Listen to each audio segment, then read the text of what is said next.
Oh, you motherfuckers. You think you can do this to me? I'm the man up in this face. Who the fuck you think you fucking with?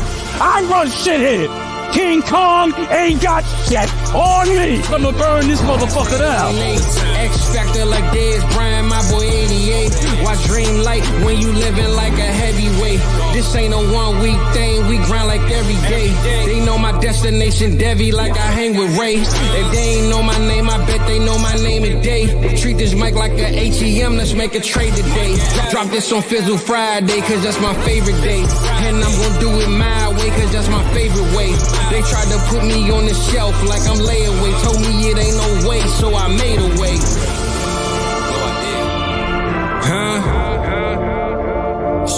Welcome to South Harmon. I'm glad you here today. What up? How y'all people feeling today, man? Look, I'm all discombobulated, man. I'm over here. I'm on the wrong damn stream. I'm telling Mike where he at, and he over here waiting on me. I'm sitting here like, oh, damn, my bad, bro. So, I'm trying to get my life together, man. But I think we got it together, Mike. How you feeling, Playboy? I'm feeling great. It's Fizzle Friday. I got some cold vodka. I'm able to finally rock Keon Coleman jersey. You know, like he did something. Oh, that's one of them. That's 100-yard game, right? And that was when Amari Cooper came. So let's go. Hey, let's go. Like, it's feeling good. It's feeling good. Even though it's Florida State, they're fucking ass. They're terrible. I'm gonna represent Keon, my guy Keon. I'm with you, man. I can't even represent myself, Michael. I done caught me some new. I got them prime, them gold ones, but my green screen, man, is messing me up tonight, bro. Like I told Mike, man, in case y'all ain't know, man, Freddy Krueger, that's my big dog right there, man. That's my guy. I got my Elm Street shirt on tonight, and I realized my green screen got it see-through, bro. So I could have looked like I was getting slashed up. You know what I'm saying? I said I could pull a slashy on them tonight. You know what I'm saying? So I'm not gonna lie, with the stripes, even though being green screen, we can't see it. That still looks tight as shit. Like that would have been something for you to come out with. Would have been fire, man. I ain't gonna lie. I started it weird, and I ain't wanted people with the, you know how on the video games where it says, be careful because the graphics can hurt your eyes. Oh yeah. I ain't want to be messing people eyesight up with my shirt. Yeah, so you didn't want to cause no seizures tonight. Exactly. That's what I was looking for. Man of the people, right there. I said, hey, I'm gonna cause nightmares, not seizures. You know what I'm saying, Mike? So that's fair. Let me keep it cool, bro. I do gotta say though, those glasses are so good. They're so good. Now seeing them in person with you wearing them.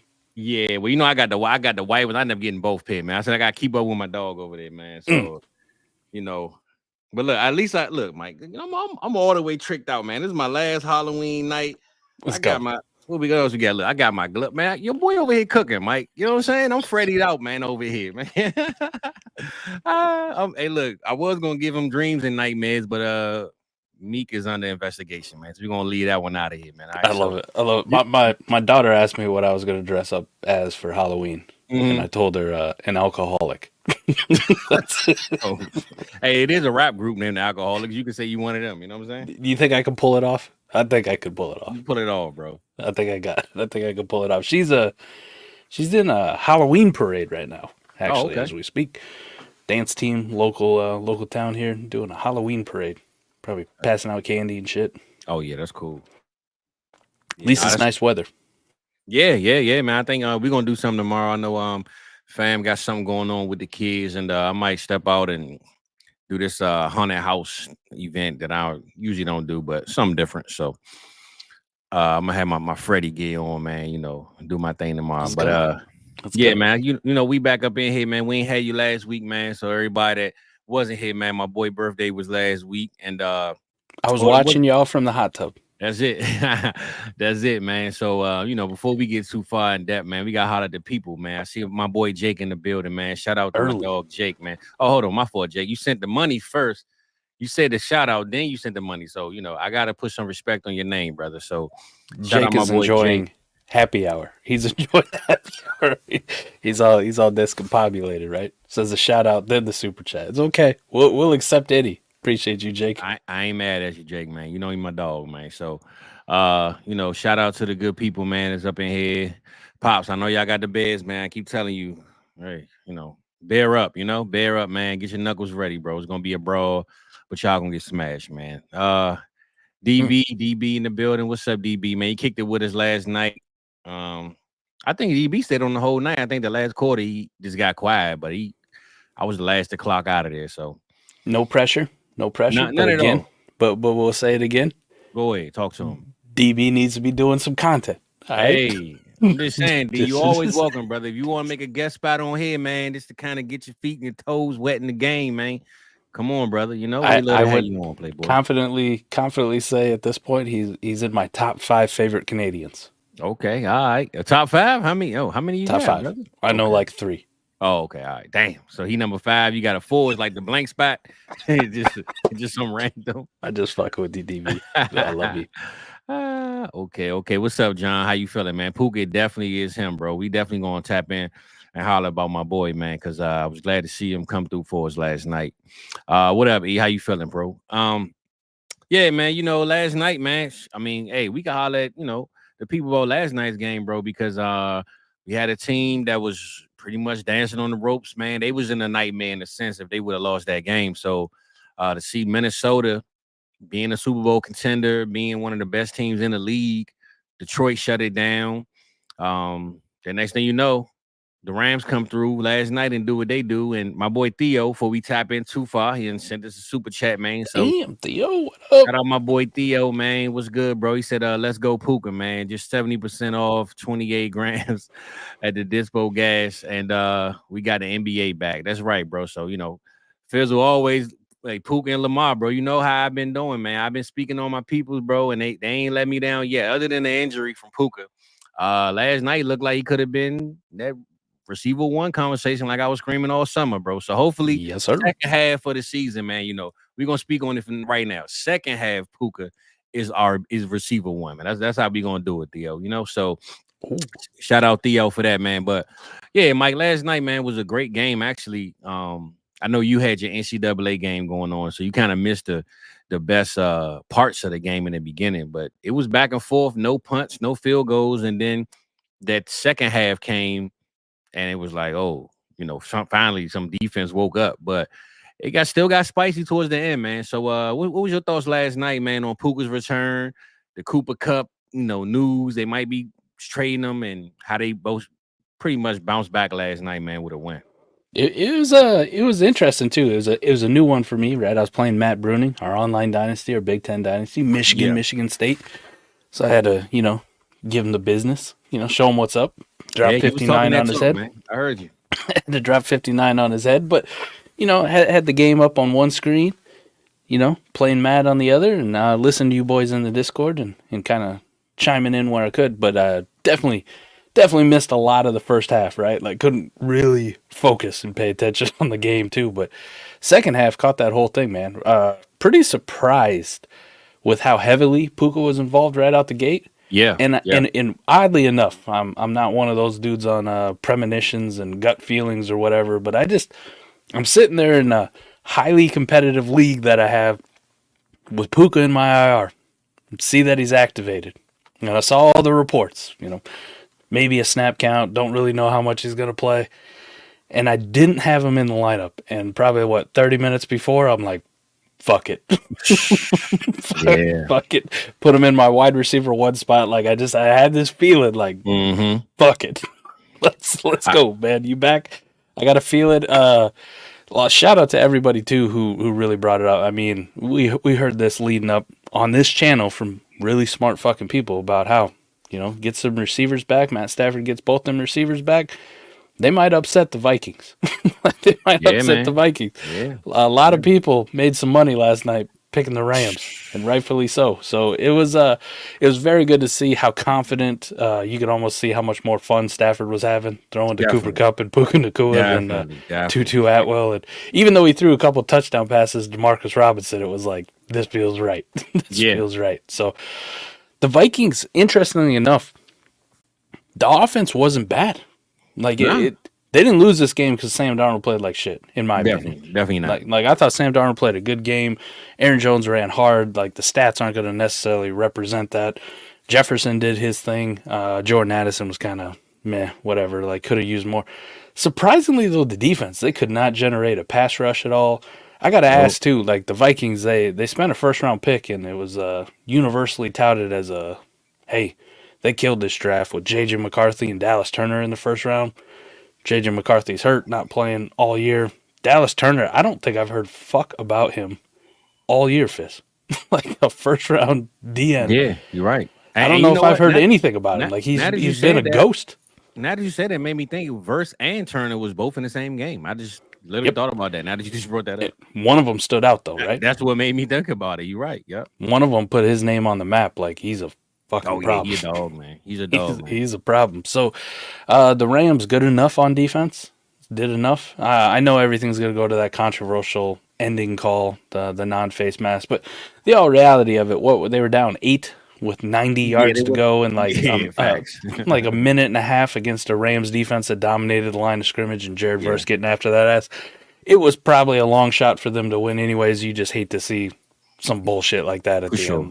Like you really do. But good game. Ho-hum Kyron Williams just goes out and keeps making me look like a fucking asshole for fading him at all too. Like, but the big story though, Puka being back. You know, the snap share wasn't elite either. If you actually go look at it, I think he was on the sideline a lot, man. But every time he was in there, it's almost like I don't know how the Vikings didn't catch this. Almost every time he was on the field, he got the ball. He's getting the ball. It was like when he on the field, he get the ball. When he not, clearly he's not gonna get it. So I don't know why they didn't pick up on it, or maybe he's just that good. I don't know. He honestly looked better than Cooper Kupp did coming off his injury. Definitely. Now, this is a knee versus a high ankle thing. So again, just to kind of segue into this weekend with Jonathan Taylor coming back off a high ankle, we've seen Joe Mixon just tear it up, and he doesn't even look like he was ever hurt. This is kind of more like what you're like. Cooper Kupp did score a touchdown. He got a lot of targets. So he just didn't really look like Cooper Kupp. And I'm kind of like shitting myself about, do I actually play Jonathan Taylor first week back off a high ankle? Because historically, they look more like Cooper Kupp than they ever look like Joe Mixon. Yeah. And the problem is, I don't even think it's JT, man. It's Anthony Richardson, bro. Can he generate offense for us? Because if he can, he'll help JT. I got faith. Be better. I got faith, bro, but I'm losing it, man. I don't blame you. But as far as like I said, the game last night, though, man, I really, of course, enjoyed to see my boy Puka back. But I also think just the Rams in general, bro. They came in with all these rumors. Kupp might be traded. Stafford might be swapped out for Sam Darnold. Like, Sean McVay looked like he wanted to prove. Now, I'm not saying that he didn't have a part in the trade talks. I don't think he did. I think it was more of a GM thing, personally. But I think last night, if you look at Sean McVay, man, other than Andy Reid, he's probably my number 2 coach. And he looked like a guy that want to be on the field, man. He's running up the sideline. He clapping. He's screaming. He like this. He dapping his players up. He wanted to win that game more than anybody on the field wanted to win that game. And I think he got that connection with Stafford, with Kupp, with a guy like Puka. And they feel his energy, bro. They believe in his leadership. And as much as, like you said, we both kind of dog Kyron, I will say I'm gonna still stand on. I don't believe in the Kyron machine, but he's still a great player. Like if you look at last night, he had a touchdown receiving and he had over 100 yards total offense. But you didn't see 3 goal line touchdowns like he was getting. And I think now that Puka and Kupp is back, you're going to start seeing that offense rev up on the passing side. That's why I think he caught a passing touchdown. He ain't have a rushing one because that goal line work ain't going to him force feeding the ball at the goal line. But he covered his turf. He did his job while the guys was gone. And I got to give him his props, man. So one thing about McVay, Mike, that we know, when he got one running back, he going to take care of that one running back. Just don't get hurt. You know what I'm saying? If you get hurt, then the next guy up in a sense. But, I love what I saw at the Rams. And I love what I saw out of the Vikings too, man. It's just that defense, man, calm it down a little bit, bro. The temperature is changing on them. I know they went against, again, Detroit Lions, who's a smash offense, and then the Rams, who a smash offense when they all clicking. So, but that's 2 NFC losses back to back, bro. That's a tough, tough slide, man. You can't take those, bro, in this game. So tough one. And listen, after last night, I don't think the Rams are in sell mode, right? I think we put all that shit to bed. No, indeed. They're one game out of first. They still got the Seahawks twice. They still got the Cardinals twice. I was just about to ask you, bro. The 49ers are a clusterfuck right now with injuries and everything going on with them. Man. Like before 49ers had all these injuries, they were a clusterfuck. Yeah, like you were like, what the hell's wrong with this team? And now you lose Ayuk. Jennings is probably not playing this week. I've yet to see, is Debo actually going to go? Pneumonia seems like a pretty big fucking deal, especially if you're hospitalized. So I'm not going to be shocked if he don't play. For sure. Christian McCaffrey, they come out, they're like, maybe week 10. And then, in the same press conference, I saw a tweet that said, Shanahan says that McCaffrey may play in week 10, and he also says that he might not have any legs. I don't It's like, okay, I don't know. Maybe got amputated. I don't know. So, listen, Rams are right in the mix, man. They can easily win this division. It's all in front of them. They got a tough schedule ahead of them too, but they play like last night. That's one of the best teams in the NFL that they just comfortably beat. I will say that, comfortably controlled. No doubt, and I like their odds, bro. I've always been a Rams kind of fan, man, until they play Dallas. But I just I like Stafford swagger. I like Cup swagger. I just love the vibes. They make me feel like a LA team. Like when I go to LA. And I want to feel, the breeze of the trees and be cool on the beach. And they give me that vibe, bro. They don't give me some Utah-looking team that's playing in LA. You know what I'm saying? They got the offense. They're going to run the score up. And now they got a defense that they literally lost so many players. You would think this defense is trash. But, man, it's starting with that guy Verse up front, man. And it's trickling down to the back. So I love what the Rams got going on, man. And they definitely proved last night that it's about to go up in LA, bro. So I love that, that situation. And before we get, I guess, too far into the show, man, of the main topic, what you think about this weekend's games overall? We're not going through the whole list of games, but just what games catch your eye, or one, give me your biggest game, matter of fact, your biggest game that's catching your eye that you must see, must watch for real football entertainment and just for fantasy side of things. Like, who you think gonna have the biggest shootout and run our scores up? But last night, bro, if you woke up, if you slept good last night, you woke up with a lot of fantasy points on your team. So, what I'm saying? What game this weekend gonna give us that same vibe that start all the starters, man? What you think? I'm hoping it's Buffalo, Seattle. Now, we don't really know what the DK Metcalf situation is with Seattle. It doesn't seem like it's probably too promising. Either way, man, good time for JSN to finally do some shit, right? Good time for Tyler Lockett to remind you why you bought him for a third in the offseason. And then the Bills with the Amari Cooper edition, it opened up Keon Coleman.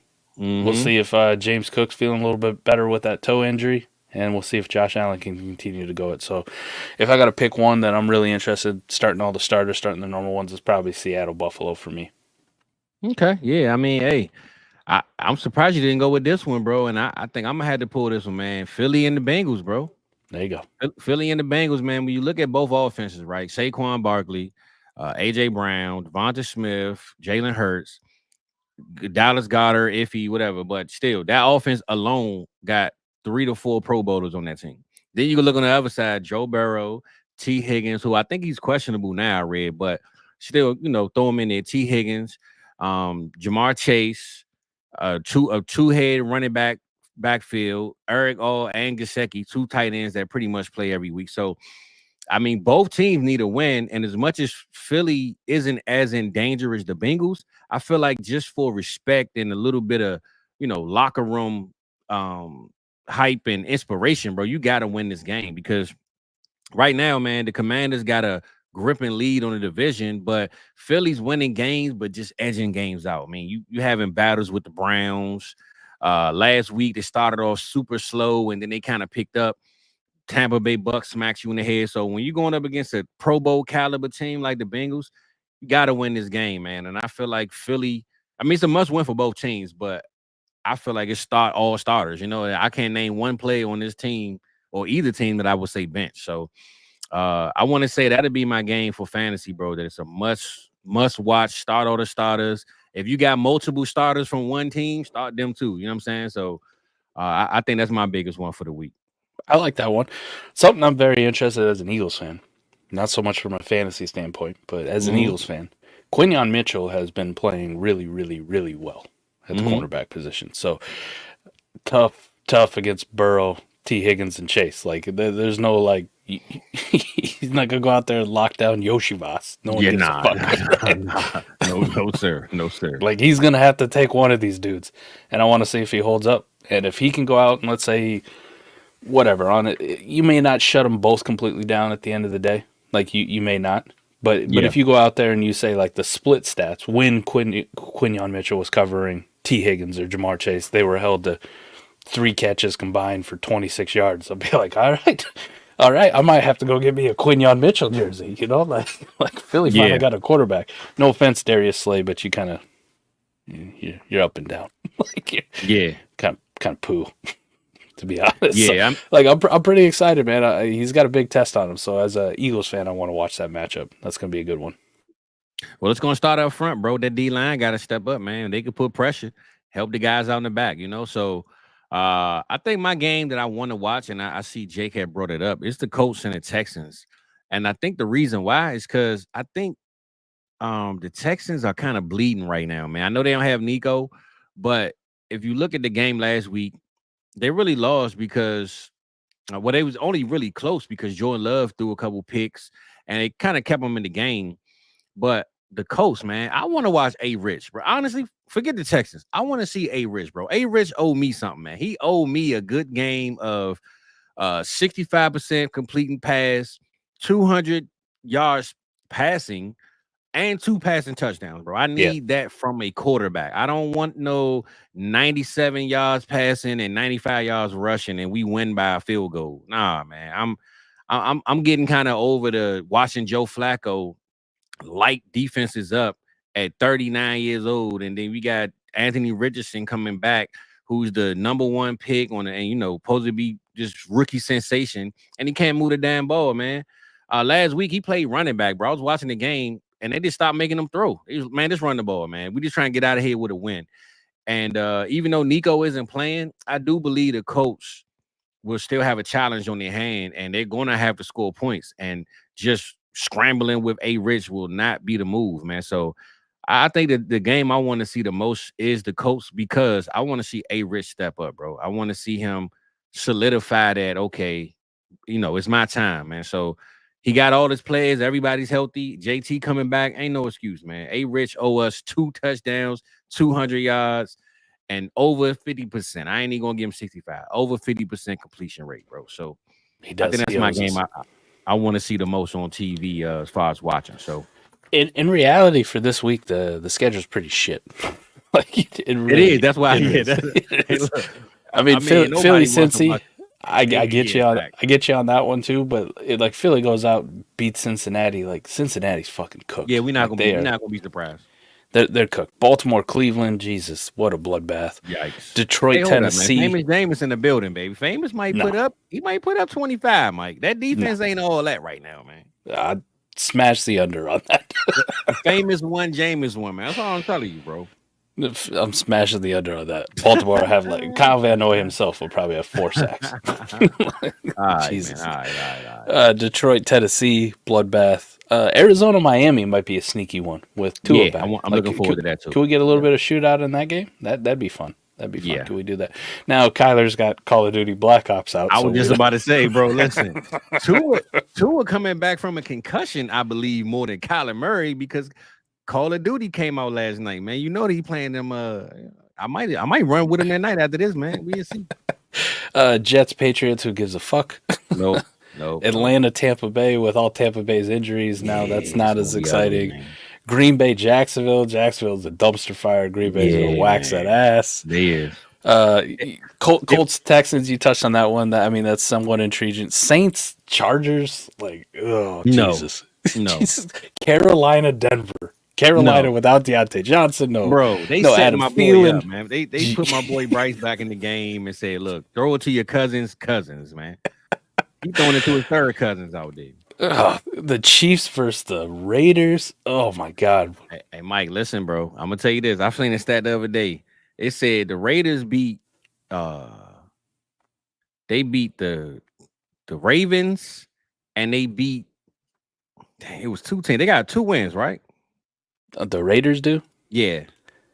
Yeah, they beat the Ravens and they beat the Browns. Which it was the Brown. Okay, no, it was some stat that it was like, man, make it make sense. It was dang, bro. I wish I had this thing. Oh, here you go. It said the Raiders are the last team to beat the Chiefs and the last team to beat the Ravens, but the only team to lose to the Panthers. Make that make sense. That seems about Raiders. So they gave the Chiefs their only loss since last year, and the Ravens lost this year, and then pretty much lost to the Panthers, bro. So I'm only saying that to say I'm not saying the Chiefs gonna lose this game. But I'm not betting on no overs because the Raiders are going to go out there and play their hearts out against the Chiefs like they do every single time and make this a game for no reason, though. And not because they're better, not because they're good. But for some reason, when the Raiders play this team, bro, they do not play games, man. They go out there and play their hearts out. So when you said that, I said, all right, man, I'm going to let you finish, but I'm not betting against the Raiders this week. That's all I'm saying. I'm not betting on this game whatsoever, bro. The marquee game of the week should have been the Bears versus the Commanders, but with Jaden Daniels' status up in the air, I don't. Bro. If Jaden Daniels plays, like I'm fully invested in this, man. But if it's the Marcus Mariota-led Commanders, color me not as given as much fucks. Listen, I don't care. They are going to get smashed if Mariota's out there, bro. Smashed. You think? I mean, he played well last week instead, but they played the Carolina Panthers, Mike. Come on, man. Okay, I'm trying. That's all I'm saying, man. Listen. Now, I'm trying to make a best of a bad situation. Cliff, man. Cliff's my dog, man. I love Cliff, but Mariota's garbage, man. I wouldn't pick him up if it was $1 fab, man. Keep that bum, man. I'm good. What about Cowboys 49ers Sunday night? Mike, I said this I think on America's Game with EV, bro. Dallas has to win by double digits or it's a loss. Like they gotta spank this team because they're so hurt. They so down. I'm not saying the 49ers not fighting for their life, and I trust Kyle Shanahan to draw up a great game plan. But if the Dallas Cowboys coming off of a bye week, fresh, can't beat the 49ers by 10 points with no receivers, man, ain't no Christian McCaffrey, man, this team ain't gonna beat nobody if they can't beat them, bro. I'm sorry. So Dallas last year to the first part of the season before the bye was very mid, very CD Lamb. You remember that run CD had? Yep. We were in the very same fields. After the bye, they went on to dominate fantasy football. The Dak and CD show was elite. Fizz, is this the jumping off game against the hated 49ers? Because Dallas hates the shit out of the 49ers the same way the Eagles hate the shit out of the 49ers. It gotta be, bro, because again, this is a team every single year, man. It's like 30 points by third quarter. We down, right? Well, I ain't gonna say every single year because Cody came up with a stat and he said that was twice in 1 year, which is, I guess, the last year. They beat us in January and then beat us, on that night game. But the year before that, we beat them a couple times. So, but it ain't about the history, man. It's about now. And when you look at Kyle Shanahan, he got the juice. We don't. But our defense is hot garbage. We all know. Our run game is trash. Dak got to go out there and throw for 400. I don't care if it's Jalen Tolbert. I don't care who it is. This offense got to be clicking on all cylinders, Mike. Or we are a joke of a team, and we won't beat nobody. A 7-point win is a loss against this team. That's all I'm gonna say, Mike. Understandable. 7-point win is a loss, bro. Got to go out. Got to dominate. If you're gonna beat a team that's beating you this bad in the last couple of times when they don't have nobody, you got to pulverize this team, bro, or else. You got the Commanders, Mike. The Commanders is smacking people every time they play them. People saying the Commanders, man, they ain't play nobody, but they making the teams that are nobodies look like nobodies. You know what I'm saying? So you at least got to respect that. Yeah, you could say their schedule trash, but they making the trash look like trash. If we don't make the 49ers look like trash, bro, it's a wrap, man. It's a wrap. I didn't even get to gloat. But I did see something today.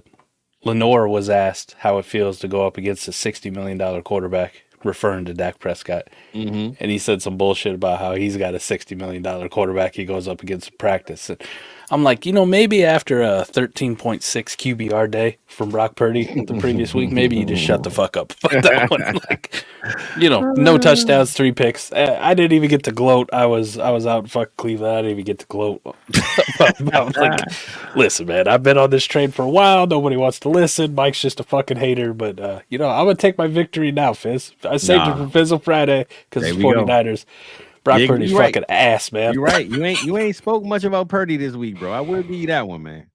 I left it quiet, but dude, dudes, don't fucking call him a 60 million. Fuck, Jesus. No. Nah.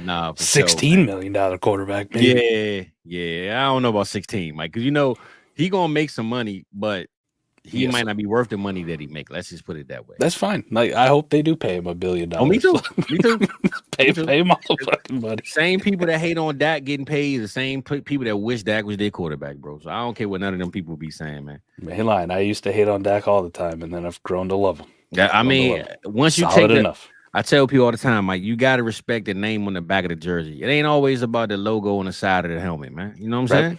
Hey, I was between two jerseys to wear tonight because I was trying to put it out in the ether, right? The good vibes. I was going to wear my CD Lamb jersey. Like, come on, CD. There we go. There we go.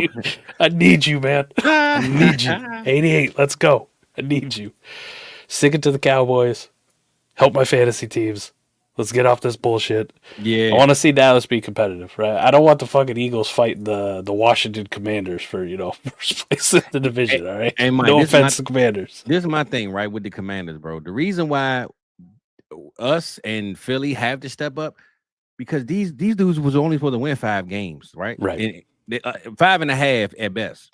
And now you look at it, they signed people for minimum wage. They didn't pay no players this whole summer. So they got the second most salary cap coming into the season. Now they got a team that people want to come to because people, if I'm a receiver, oh, hell yeah, I want that quarterback. So you got to make them like, it's time for that schedule to start clicking and saying, okay, y'all only beat bad teams. Let's start losing, because once you get them more and more confidence, bro, it's going to get ugly because now they got the money, man. I mean, I'm saying free agency is always the way, but it's a good way to at least fill in the holes. And if I'm a O lineman, D line, I mean, any position, bro, I want a part of this team because I see what's coming. I see what y'all building, and it's something new. Magic Johnson in the building, you know what I'm saying? Hey, the city with the mumbo sauce is popping, man. Once you come in town, you try that spicy mumbo sauce, Mike, you're going to want to sign anyway. So I'm just saying, man, if I'm a free agent and the Commanders call me, I'm at least taking my visit. You know what I'm saying? Definitely. Yeah. I'm gonna hit a go with too, for sure, Mike. I kind of wanted him to see, I want Jay Daniels to have success too, but I also wanted him to see get a good draft pick, I want to see Jay Daniels throw into Luther Burden and Terry McLaurin next year. Not more Diami Brown. I don't want that, brother. Now they got to go get somebody in free agency. All right. Either way, it's not Diami Brown. All right. Nah, for sure. For sure, man. So, I mean, hey, man, look. Well, like I said, I'm glad you're here this Friday, brother. We missed you last week, man. And oh man, look, I'm gonna ask you, man, because since the people on here I know I asked you last night. Did you get to see the thing I sent you? The what's the name? Oh, Fredo? No, not Fredo. The link, the interview. Oh yes. Got to listen to that. Say, man, I showed my boy some love. I showed my boy some love on there, man. Got about right here, man. Got about halfway through it this morning on the drive to work. Got another quarter of the way on the drive home. Still got a little bit to finish up. Longer podcast, but it was a good one, man. Okay. All right, I'm about to say, because I showed you some love on there. I said, yes, sir. He ain't hit me about it, so he must not. Hey, the good thing about living in bumfuck Egypt is, it's only a 15-minute drive to work. All right. Now the downside is I got it. The downside is I got to break my podcast, listen it up into multiple parts. I'm with you, bro. I ain't mad at you, man. And listen, I ain't good enough yet to incorporate being able to listen to a podcast and work out. I need that money bag, yo. All right. Hey, look, I ain't gonna lie, Mike. You listen more music than me nowadays, brother. I'm a podcast fanatic, bro. I be running out of podcasts to listen to. I be like, damn, what I'm supposed to do? Listen to music? I can't listen to fantasy football stuff or podcast stuff while I'm on the bike struggling for my fucking life. I need that motivation. I need to hear Moneybag, give me that. I ain't mad at you, Mike. So look, man, tonight, man, this is the end of my Frightfest series, man. My good old nightmares on South Harmon Street. We're gonna call it Nightmare on South Harmon Street tonight, bro. And I just want to tap on. We can go position through position and give an old player, new player, older, current, whatever. But I want to speak on the guys that, like last night, you go to sleep. Let's just say last night was a Monday night game. You go to sleep, you're like, Puka, he coming off of a bad ankle, cup, bad leg. I'm straight. I'm up by 18, 20 points. I'm good. And you woke up to a nightmare, brother, because Puka went off last night. Cup had about a good 19, I believe. Whatever the case may be. But I'm just going to go over those guys that you think you comfortable until you realize, nah, this wasn't a high enough lead. You know what I'm saying? So I mean, at the quarterback position, man, I'm gonna let you kick it off, but let's just go. Two older guys from back in the day, man, at the quarterback position that you knew, no matter what, bro, you was never you thought you was safe, right? You know you slept good. You like, oh yeah, this, they got a matchup that I'm straight, and then boom, you woke up. And you was on South Harmon Street, brother. You know what I'm saying? With that good old claw, man. The claw was right here at your face, man. What you think, Mike? Who your quarterback? I'm gonna give it to you in multiple different. He was in different forms, different iterations. But Mike Vick, you want to talk about an old head? Like you go to bed on a fucking Monday night. Mike Vick's playing. It may be versus a good defense, and then you come back and you're like, man, put up 40. Hey, bro. 40. I mean, I know we know which one, but which was your favorite Mike Vick though? Oh, well, Eagles Mike Vick was dope, right? Just because I was an Eagles fan. But my favorite is the Falcons. Like, especially after, I want to say probably by like his fourth year, where he was starting to get a little bit more comfortable in there. He had already gone and beat Green Bay in the playoffs on the road. Like, he was starting to settle in a little bit more as a pocket passer, and you were seeing him get ready to really ascend, and that's why that giant contract came. Like, it was the Mike Vick show. You remember that old commercial, the Mike Vick experience? They put him in the theme park ride. Yeah. Listen, we had to work at Finish Line, man. We used to pop those little wristband things off the shoes. They came in the box. It was 3 of them. I used to take them out the box. So if you bought some Mike Vicks from out of my store, you didn't have your wristbands. We was taking all them things. Taking them all. Hey, Ern, my boy Ern, he know we used to take all them things from the back. And for no reason, though, Mike. We just had a whole bunch of them for no reason. You still got them? I probably got like 2 in my box. I got this box, bro, with stuff I probably shouldn't even have when I was like 18. You know what I'm saying? I just got it. So you got an extra one. You know who to send it to. You know? I'm gonna go look tonight, bro. I'm gonna look tonight, man. I'm gonna see what I got for you. Let's go. Yeah, but that Mike Vick, when he was really starting to settle in with the Falcons before the dog fighting stuff, that Mike Vick was ridiculous. Obviously, you knew what happened when he came with the Eagles. I think he still has one of the highest quarterback fantasy point games in history, and it was that Washington Redskins game at the time where they opened it up with the deep shot to Deshaun Jackson. Okay, so Sal, that's what I was going to get to. I think my favorite Mike Vick, fantasy-wise, which we weren't playing fantasy like that back then in Atlanta, but the Philly Mike Vick, bro, because those weapons he had, and including him as being the weapon. Yeah. I mean, you got Deshaun Jackson, Jeremy Maclin, McCoy, and then you got Mike Vick himself. Like, that was my favorite fantasy Mike Vick ever, bro. He was that dude. You know what I'm saying? Mm-hmm. But then this thing about Mike Vick in Philly, though, Mike, that I realized. I used to love drafting this dude, right? I had him and Romo, no matter what, every redraft. I had a week one time, Mike, I swear. I said Dak. Romo gave me 3 points and Vic gave me 4. So it's one of those things where the NFC East was always one of them situations, and Mike Vick would give me 44 or he'd give me 4, bro. He had 3 picks and 2 fumbles, and I'm like, damn, bro, this is Mike Vick. Look at his offense. Doesn't matter. So that probably was my favorite Mike Vick. Who your favorite current right now that give me a sleeper guy, Mike. Not just like the top 5, but give me sure. Give me a sleeper that you think is sweet until you wake up. You know what I'm saying? There are listen, I just talk shit about this guy, okay? But because the offense he fucking plays in, Brock Purdy is kind of that dude that sometimes when I look at him in a matchup and I go like, I'm good. Like, Brock Purdy's playing a tough defense. Then you see he threw like 4 fucking touchdowns, only incomplete like 2 passes, and you're like, fuck, man, he dropped 30 on my head. Like, I thought for sure. Brock Purdy, I ain't gonna lie. I give him his props too, because he does have fucking games like that, which just it drives me nuts. Like, if you're a Brock Purdy manager, those are the ones where the people who believe in Brock Purdy, they get my DMs and they tag me, and I see the shit in Discord all the time. Like, they don't chirp at me when he's playing like shit like last week. No, they never do.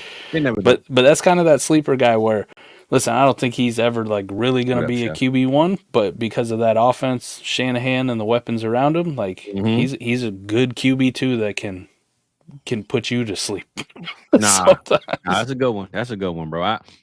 I feel that one right there because trust Kyle Shanahan, man. I trust the guy, you know. I ain't the biggest Purdy fan either, bro, but he will break out 380 and 3 touchdowns on you out of nowhere, and you like, damn. Why? Oh, this game was over with. Why'd you do that to me? Yeah, nah, facts. I see Adam. Hey, man, we're gonna get you out the way right quick, bro. Debo or DK?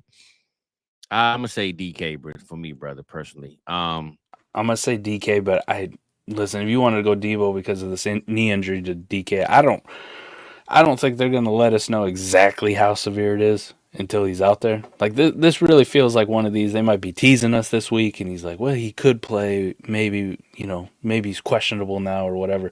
And then he's not out there, and then it turns into like a 3-week. Like, where the fuck is DK?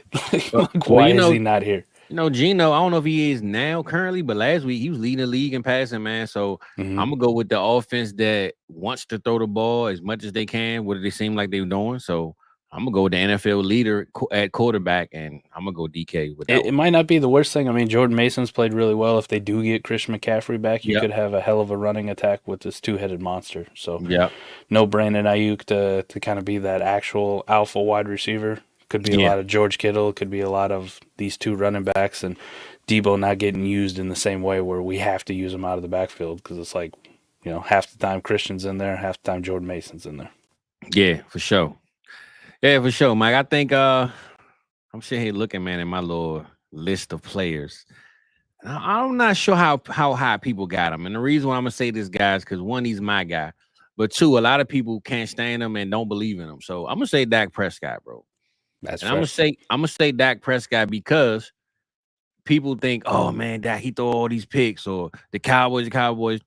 Bro, one thing I know about Dak, when he really locked in, he can throw for 500 yards and 4 touchdowns to Jalen Tolbert and Jalen Brooks and people don't even know. Like, you know what I'm saying? Like, and then it's gonna be on a Sunday night, Monday night game where America's watching. And the number 1 receiver or the number 1 player don't have nothing. He just threw it to the backups, and he still got 500 for 4 touchdowns. So I'm gonna say Dak Prescott, man, to me, is that nightmare for a lot of people because a lot of people can go to sleep like, man, I'm up 35 and Dak playing, man, he's a bum because people hate Dak anyway, man. So I gotta represent for my boy, man, because and matter of fact, this week. We played a night game this week. That could be a possibility. You know what I'm saying? Somebody going. It could be right there, yeah. And they looking at the 49ers defense like, man, I'm up 32, man. Dak ain't about to put up no 32 against his defense. And then he go out there and light him up, bro. So I got to give Dak, man, his props, man. Put some respect on my boy name, man, because he one of them dudes, man. People just don't like him. If Dak Prescott played for the Bengals or the Seahawks or the Commanders, nobody would care, Mike. But when he played for the Cowboys, man, you know how it come, man. Hey, you're a Cowboys fan too. I'm a notorious Cowboys hater too. And I'm not even say just going into the game if you fell asleep. Like maybe you went to sleep at halftime and Dak had 12 for 21 and 73 yards. You're like, oh yeah, I'm good, man. This game's over. Even if the game was over, garbage time Dak was a real fucking thing there for a while. Them garbage time Cowboys where it'd be like they're going to come out in the second half and they're going to put up 35 points and Dak's going to end the game with 450 yards and 4 touchdowns. And you're like, what the fuck? Nah. They were completely out of it, but damn, the Cowboys sure cooked in the second half. And you wake up, you're like, I went to bed at halftime, I'm good, you feeling good. Then you go look at that fantasy score and you're like, damn, I lost by 20. What the fuck happened? Hey, because of them, man. I'll always be a big fan. I want to say it was I don't know if it was a COVID season. Do you remember that Falcons game where they were getting their doors blown off? Oh yeah, yeah. It's like earlier in the season, like week 3 or 4, they were getting their doors blown off. Matt Ryan was still the quarterback, I think, for the team. The Dallas came all the way back, got an onside kick, went down, scored, sent the game to overtime, then scored in overtime and won that game. That game was fluke as hell, though. I ain't gonna lie. It was fluky as shit. But I had $10. I had a $10 DFS entry, right? Just one single one that I had. And I had like Dak and CD, and I think I don't remember who the other wide receiver was in that game that I'd stacked or whatever with it. I had somebody on the fucking Falcons. Because of that $10 one paid off $3,700. I think I took like 4th place overall in that tournament. I was like, "Fuck yeah, garbage time Dak for the win. Let's go." Never say never. I remember that year because I want to say we opened up with the Rams. That was when they opened up their stadium, and we lost to them on Sunday night or Monday night.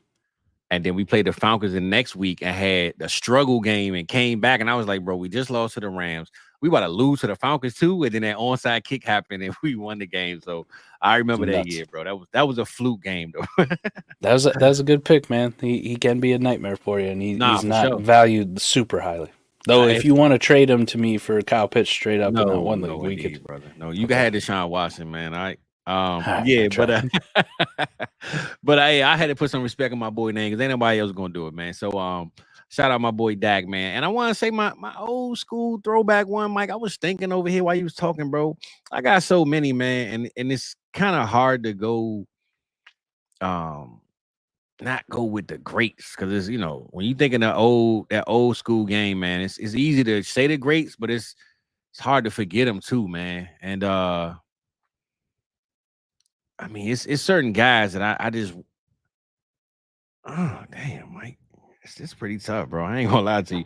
You know what? I'm gonna go with my other guy, Tony Romo, man. Let's go, Tony Romo, baby. One thing I know about my boy Romo, people better put some respect on his name, man. Because I'm not gonna lie, he'd go out there and have 4 picks, 99 yards, and be straight trash. And then you wake up the next morning, man, and my boy done put up 400 yards and 3 touchdowns, and you like, damn.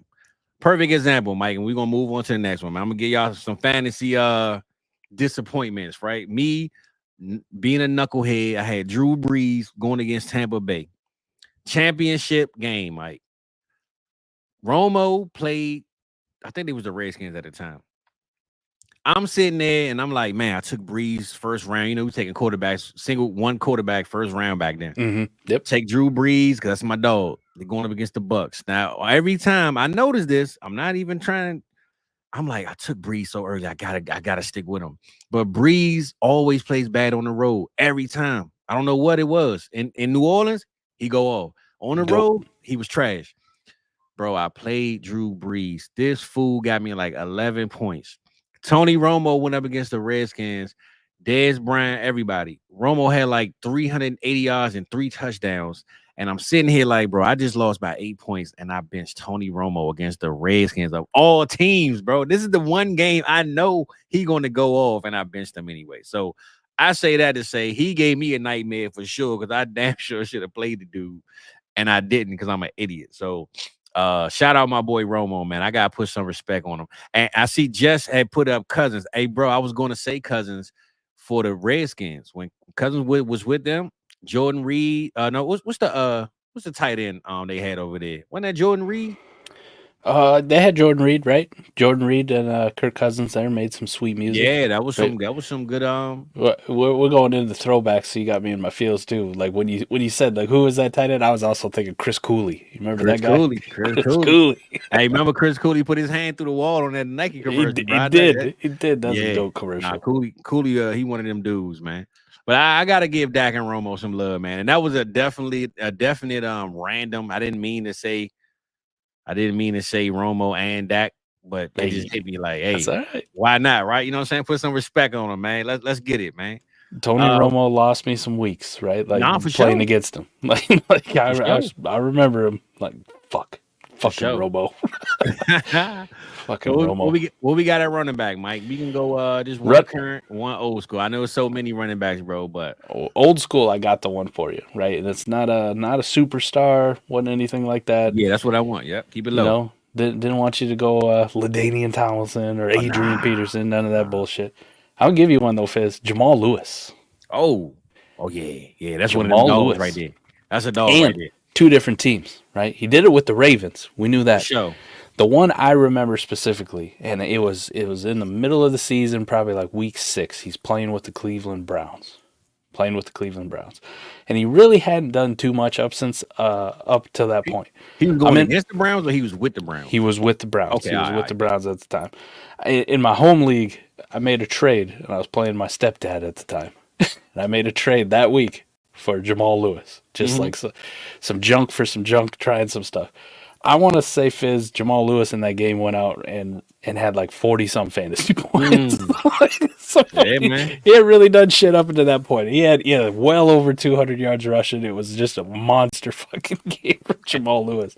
But he did it with the Ravens. He did it with the Browns. Yeah. He would have those where it'd be like, a 30-yard game one week, and you're like, oh, yeah, like Jamal Lewis, just too fat, too slow, whatever it is. And then the next week he goes out and he damn near sets the rushing record. You're like, what the fuck? Yeah. What a nightmare. And he wasn't even a pass catcher, bro. He was just running the ball and getting touchdowns, bro. He was a bowling ball, like literally. Bowling ball. Yeah. He had some monster weeks for you. That was a good one. Bro. So who you current then, man? Who you got? We got today's game. We got a lot in the current, and it's so weird with the running back market too. Like how we talk like old and crusties are off the walls. But here's one that's kind of just like you never really expect it until it actually happens, and it pisses you off because you want the other guy to be the one to get all the work. But Tyler Algier is kind of that fucking nightmare on multiple stretches. Right? You going like that? You going for the backup? I'm going like that. Like I'm going like that. The number 2, because there are times even this year where I'm seeing somebody and I'm playing somebody in the lineup league and they got Tyler Algier and I'm like, easy dub, man. Like my running back's so much better than him.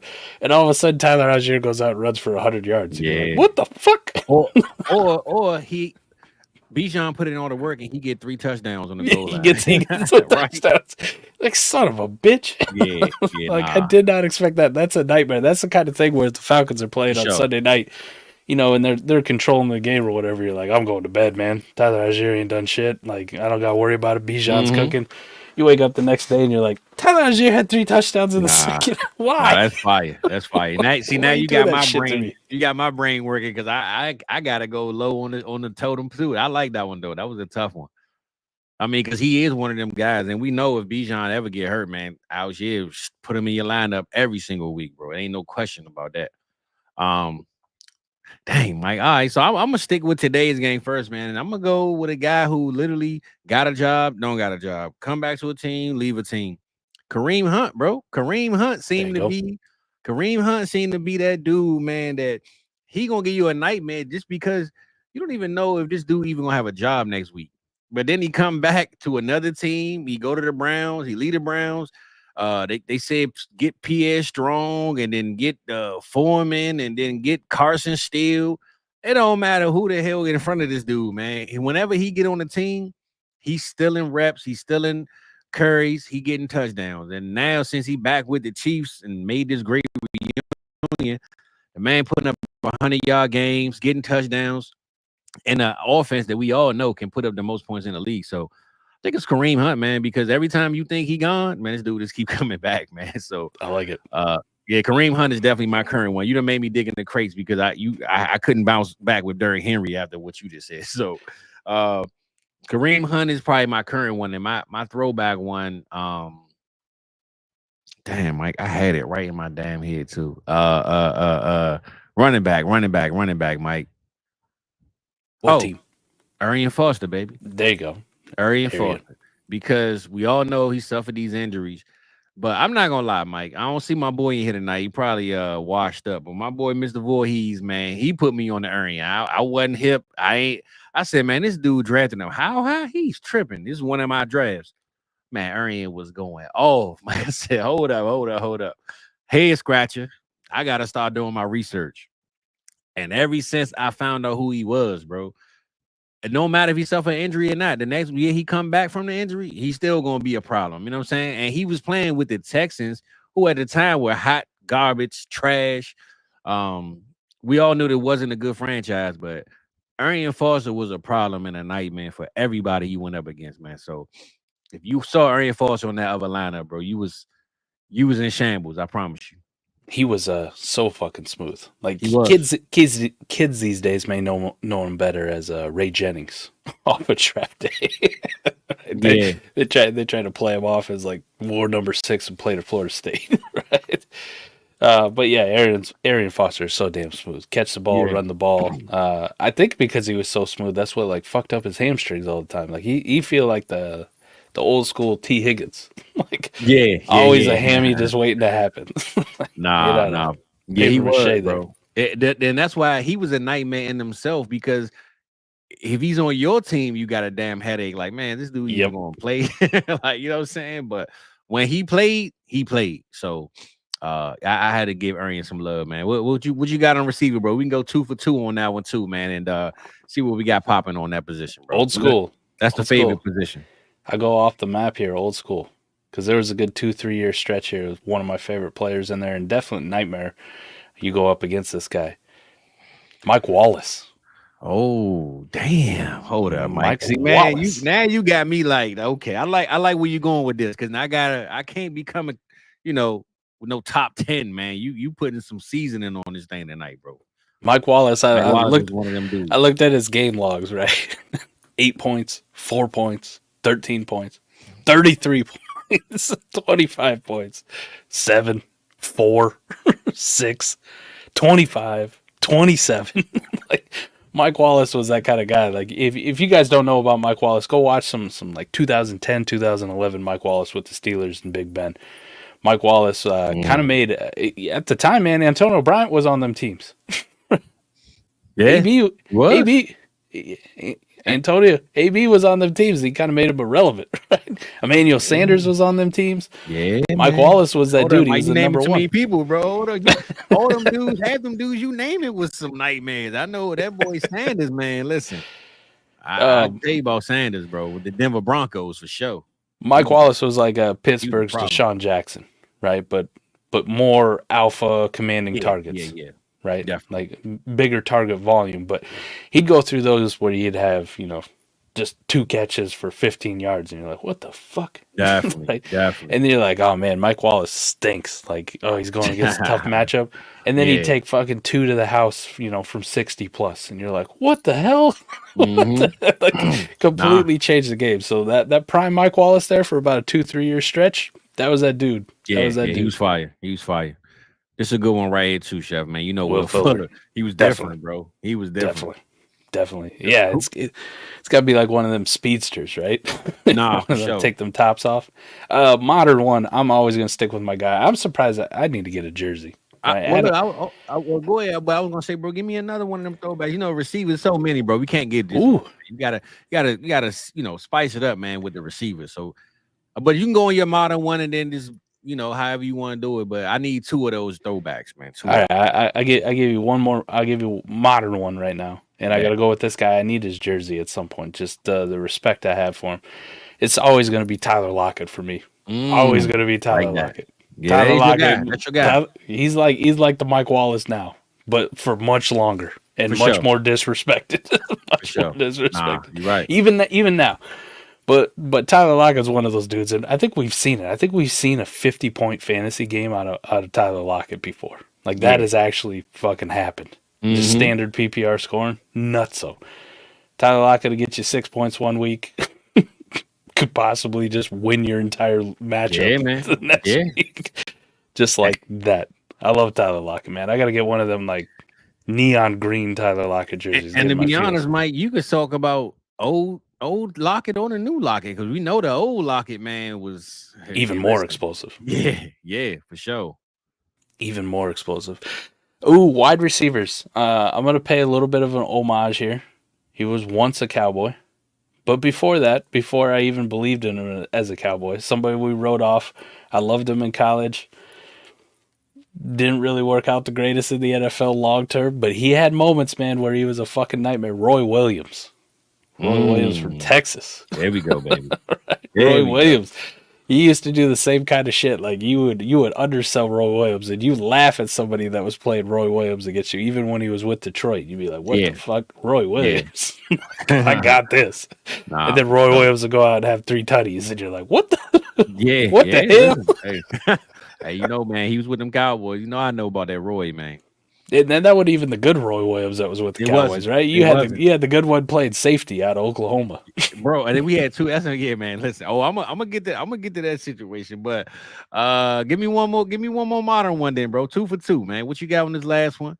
And because I'm gonna give you my 4, but 2 for 2, bro. Right now for me this season, and it's almost exclusively this season, Jameson Williams is becoming that guy. Right? Okay. Probably because I faded him into fucking oblivion, like it's never going to happen. You ain't the only one, brother. And listen, I don't trust the volume, nothing like that. But I see Jameson Williams, like that's a nightmare when I'm playing against him. Because like, I don't know what to expect. Like he could easily go out and do nothing for this guy, and it's a guaranteed dub. And I might even see it. I think we seen a few weeks ago. You remember that shit? He only had 2 catches. But one of them was like late in the game for like 60 yards, and I'm pretty sure he was jogging by the time he hit the 4. He was like, "I'm out. Sure. I'm out of here." That's that kind of nightmare shit where I'm like, J-Mo's becoming that dude where he's petrifying to play against sometimes because he can absolutely just explode, and it's there's no warning. There's no warning. It just happens. But it's crazy because last year and the year before that is what we wanted, right? It's what we expected. Now it's here. It's finally here. I mean, now granted, he got suspended for taking some stuff he wasn't supposed to be taking, so maybe that's what boosted him. I don't know, but I'm glad he finally arrived, and hopefully after this 2-game suspension, man, he got it, back in order because that's the Jameson that we've been waiting on for 2 years, bro. So, I like those picks though, Mike, and I know me, man. I gotta go super throwback on you, Mike.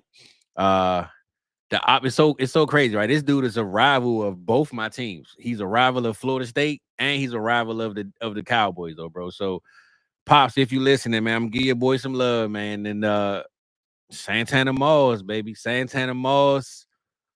He was a nightmare, man. That's a good one. And the reason why I'm bringing him up, Mike, was because I'm thinking about nightmarish moments that I had, and I remember this game like it was yesterday, bro. Mark Brunell was the quarterback. Santana Moss was the receiver.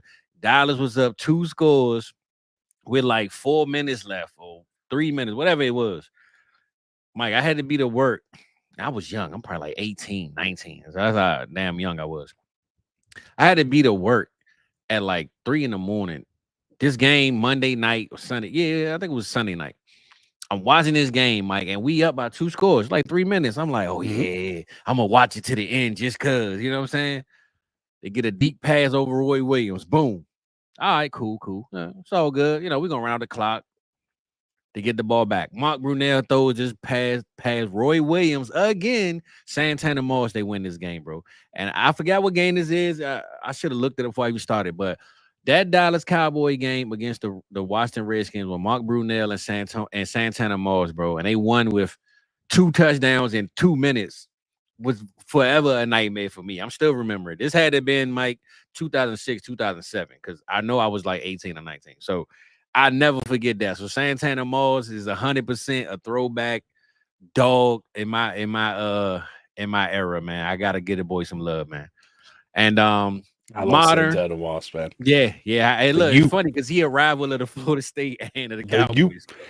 His brother was nice there for a minute too. Like his brother Sonoris. Moss was his name. Sonoris Moss is his little brother. He was nice there for a little bit too, but not near the level of Santana. Nah. But yeah, man, Santana, that was my dog, man. Shout out to him, man. He do all those local car commercials around the way, Eastern Motors. You know what I'm saying? He do all them little. Shout out to Santana, man. I like he a good dude, man. I had to say I'm gonna go modern and go back throwback, but I gotta say modern though, Mike. And this is a guy I'm trying not to get too high in the ranks, man. But I mean, well, I guess it's different to name a guy that's hot now that wasn't hot before. So I'm gonna start my first one off with Jaden Reed, man.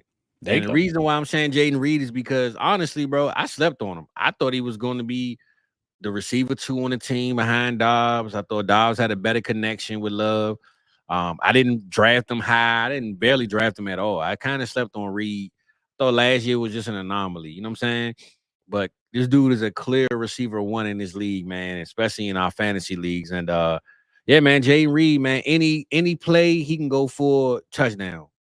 Any drive he can go for a touchdown. Any position on the field he could play. You know what I'm saying? So I got to give that boy Jay Reed some love, man. And I don't know if you know about that Officer Jay Reed, Mike. What now I'm over here trying to make a point to you, and I can't remember that damn movie, man. Remember the movie LL Cool J played God? His name was God. Damn. I must have missed that one. Come on, man. I know my people's in here, man. Where we at, baby? Damn. that ain't you, Jay Reed. Hey, listen, it was Omar Epps and LL Cool J, and Omar Epps was the undercover cop. His name was Jay Reed, but he played a drug dealer. In Too Deep. There we go. There we go. My In boy. Too Deep. I've never seen it. Hey, Mike, listen, I know I always suggest them, but In Too Deep is one of them ones. Okay. LL was like this big drug lord, kingpin, killing people, selling drugs.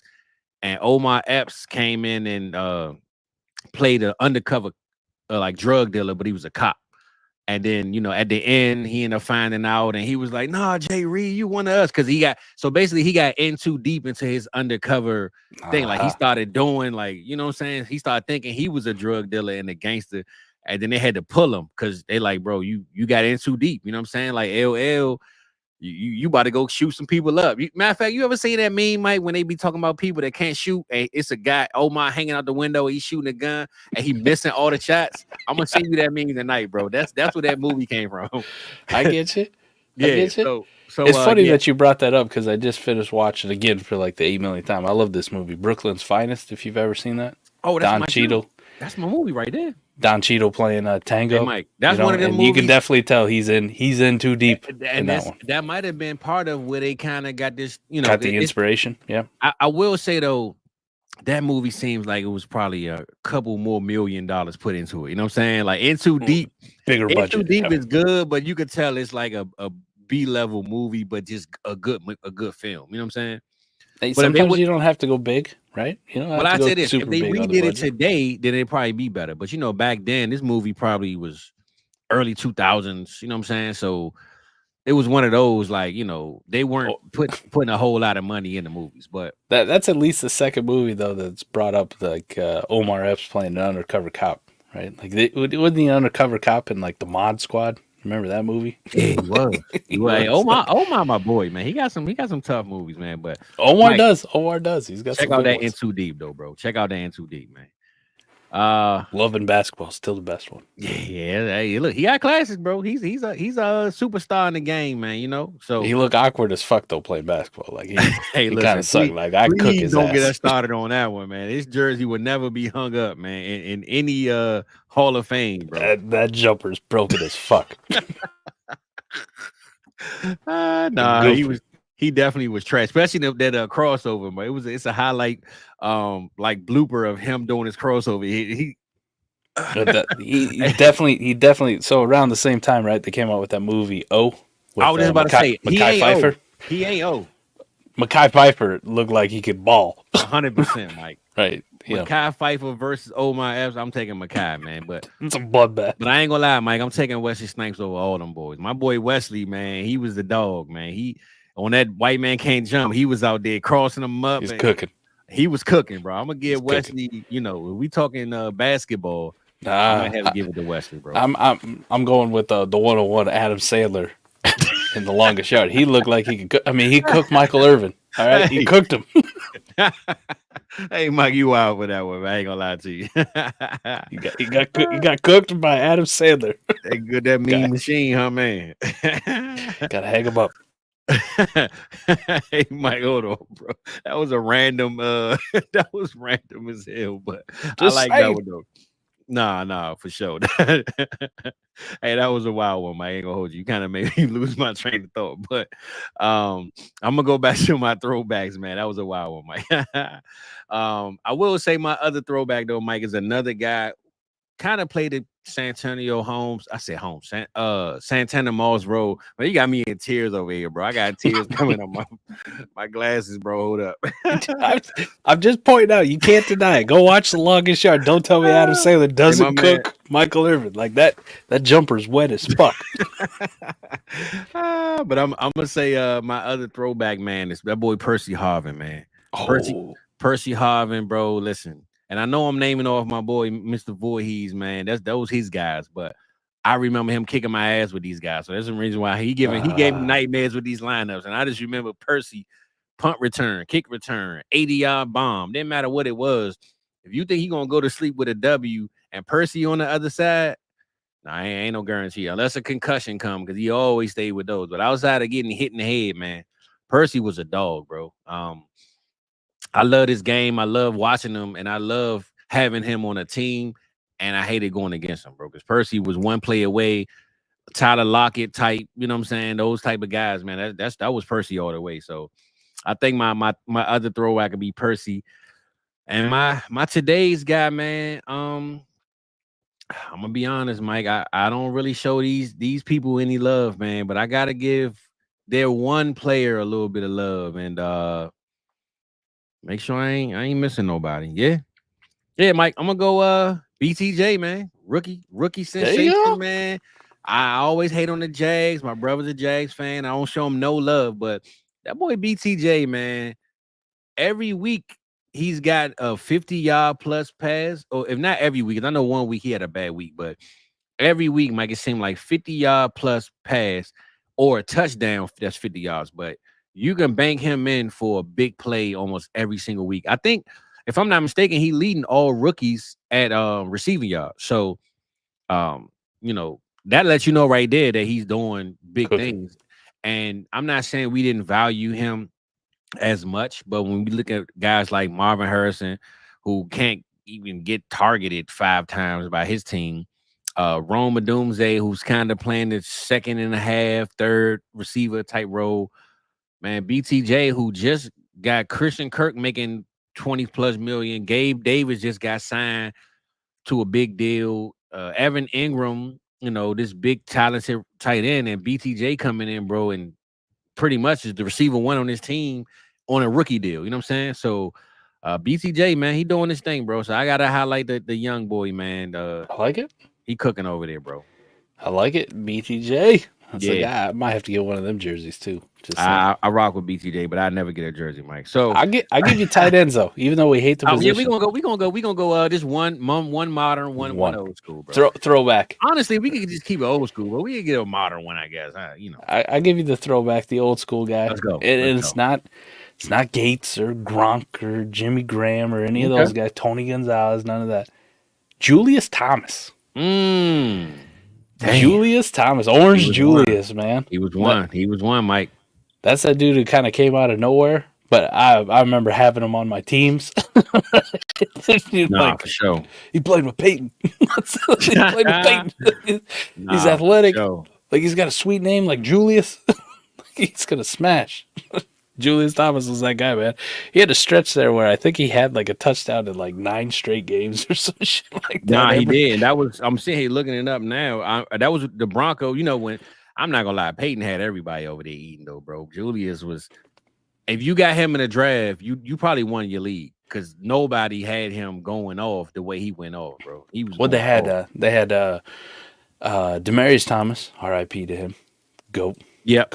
Wide receiver. That dude was something special. Definitely. Eric Decker. Man. We had a white dude. Wide receiver eat, and then you had the other white dude, Wes Welker, eating out of the slot, and Julius Thomas was eating at tight end. Yeah, I don't even remember who the fuck the running backs were at the time. Who gives a shit? Nah. But that receiving core, them weapons that Peyton had, everybody was eating on that team. But Julius Thomas at tight end was something special, especially because going into that year, even with Peyton, nobody was really too high on Julius Thomas. You were getting that sleeper guy, and, like, it was nightmare if you're going up against Julius Thomas because it was almost guaranteed Peyton was getting him a tutty. And he might have one of those games where he gets 30 points because he had 9 catches for 100-something. Yep. Yeah. At least a touchdown for sure. He was guaranteed to get you, bro. Yeah, he had a 33-point game in that first year with Peyton. 33 fucking points, man. I mean, Peyton was lighting up the streets, man. He was 9 catches, 122 yards, and 2 touchdowns at tight end position. Peyton was eating. He was cooking, bro. He was cooking, man. I like that call, bro. I think I'm gonna go with mine, and I'm gonna go another Peyton guy, Dallas Clark, bro. Dallas Clark, that's a good one too. He was that dude, man. Dallas Clark. He looked goofy. He didn't wear no gloves, and he wore 44 at the tight end position. You want to talk about swagless, bro? He looked like he wore a suit and tie and a literally no swag at all in the locker room, bro. He came to work. He wasn't listening with no headphones on. Hold on, Mike. Listen, bro, I gave you a shout out earlier. You came on late, brother. I said your team. I said Arian Foster, and I said Percy Harvin, bro. I mentioned your guys, man. You came on late. I expect more out of Mr. Voorhees around bro. Halloween time. Like, if you're going to be on your A game, it better be around this time. And Mike, I even gave him a shout out and said, he's my boy, Mr. Voorhees players. I literally said that. So my boy late, man. You're late, man. I show you some love. It's a sad day. But Dallas Clock, man. Dallas Clock was definitely a dog, and he wore 44, which is a terrible, ugly number. But he was about business, man. You know what I'm saying? He stood on it. So I definitely got to give Dallas Clock a shout out. Even when he went to the Ravens, man, for a little bit, man, he was good for a touchdown or two. You know what I'm saying, Mike? So shout out to Dallas Clock, man. That's probably my throwback tight end, man. Honorable mention for me, Algie Crumpler. Crump. Crump. Hey, I ain't gonna lie. You dug deep in the crab burrow with that one, Mike. But I like that one, though. Algie Crumpler. Modern day one, this one's easy for me. George Kittle. Fucking nightmare to play against. Fucking nightmare to own. Right? Just enjoy the highs, enjoy the lows. Right? It's fun to watch, right? I think he might be my most favorite tight end to look at, Mike. Every week. I just love watching him, bro. He just got that. He got that Cali swag, man. Like if he went to the Rams, man, not saying he don't fit the 49ers, but I love me some George Kittle, bro. I love him, man. As much as I hate the 49ers, I love George Kittle. You can tell that's a dude who just loves playing the game. Like, for sure. He looked like a big kid out there every single week. You do. Every single week. Is there a greater celebration than the Salt Bay? Like, I hate the 49ers, but, just a little salt. Just put a little salt on it. Iowa guy, I think his wife played volleyball or basketball. Volleyball. I think she's a basketball player. Basketball player. Okay, yeah. Iowa, you know what I'm saying? I know you know your Iowa peoples, man. So shout out to Kittles though, man. I mean, I think he's big bulky dude, but he could fit his wife's basketball jersey, which is kind of wild. He wore it one time. I saw him wear it. I was like, what the hell? But yeah, man, Kittle, my dog, man. I love me some Kittle, man. I'm actually gonna go to another one of your guys, Mike, who you've been preaching since he got drafted, and I know you ready for this one, man. That boy Tucker Kraft, bro. Yes. Tucker Kraft, man. Listen, for the people that really thought Luke Musgrave was the number one, or Dalton Kincaid, was the receiver one on his team, and all these other big names, man. That boy Tucker Kraft right now is a problem, and it's crazy because they got Christian Watson, Romeo Dobbs, Jaden Reed, Josh Jacobs, all these people around him that you would think the tight end position wouldn't matter. But every week, the dude getting a touchdown, he getting a big play. And Tucker Kraft, one of them people, man, you can't forget that name. So if you don't know, now you know. Tucker Kraft, put some respect on his name, man. Look out for him every single week because he's a dog, man. So whatever the next tight end to come out of South Dakota is that has some decent like NFL buzz about him, just make sure you go get him, right? The last two smashing success. Dallas Goedert, Tucker Kraft. You want these fucking guys. Yeah, for sure. You're right.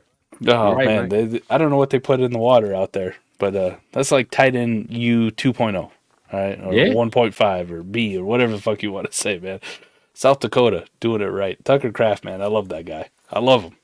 He fits Green Bay, too. The name like Tucker Kraft, being a cheesehead Green Bay Packer, like, it just fits. The 85, wearing the 85, he looked like a Green Bay tight end. That boy needed 88 on his jersey, man. But Tucker Kraft, that dude, man. I see. You know who he reminds me of if you want to talk old school? You remember Mark Chmura? Mark Chmura? I don't know, Mike. Wait, what team was that? Packers, Brett Favre.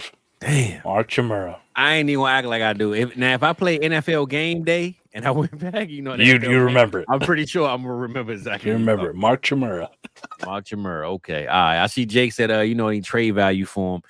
And them tight ends values is tricky, bro. It's in the eye of the beholder these days, bro. Here's the thing, Jake. I still fucking hate tight ends as a whole in 1.5 tight end premium. Like, I just don't give a fuck. Yeah. Because you got dudes like Hunter Henry, which I'm like, okay, just give me Hunter Henry. Like, you give me basically the same shit. So, I don't know what's his trade value. A lot of people are going to start valuing him as, a top 5 tight end. If not already. Like, if as long as your love is healthy, bro, he can go off any week. So treat it accordingly. Like, if you get a first and a second, get out, do it. Just backfill with somebody else. I'm gonna give you some I'm not gonna advocate going out and trading that for him. Like, don't do that shit. That usually ends badly in tight end premium leagues. We've seen it all the time. Well, I'm gonna give you some names, Mike. Give me where you think he should go. I'm gonna give you some names. Sure.